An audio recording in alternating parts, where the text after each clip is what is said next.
అందరికీ నమస్కారములు. నా పేరు కె. చరణ్ సాయి. నేను 7వ తరగతి చదువుతున్నాను. నేను గ్రీష్మ కోచింగ్ క్లాసెస్కి వస్తున్నాను. నేను ఇప్పుడు తెలుగు పద్యాలు చదువుతాను.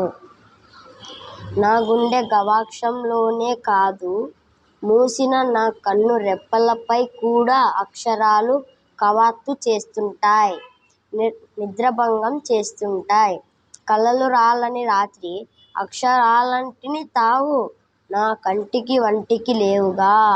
ఎంతైనా పంతులమ్మగారి బుజ్జోని, ఆ మాత్రం అక్షరాను బంధం ఉండదా?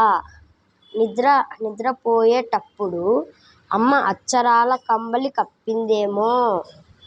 చిన్నప్పుడు అన్నప్రాసన నాడు తలా ఒక్కటి నా చుట్టూరేసి పట్టుకోమన్నప్పుడు ఎర్రగా బాగుందని పెన్ను పట్టుకుంటే అమ్మ హక్కున చేర్చుకొని కలం పట్టిన బిడ్డ ఇలను దున్నుతాడని ఆనందంతో ఒళ్లంతా ముద్దులతో నింపిందట. అమ్మ ముద్దుల్లో అక్షరాల ముద్దలున్నట్టుంది.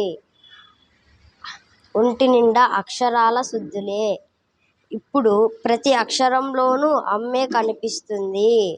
నన్ను అక్షరాల పుట్టను చేసిన అమ్మకు అక్షరాన్నివ్వడం మినహా మరేమివ్వగలను? ధన్యవాదములు.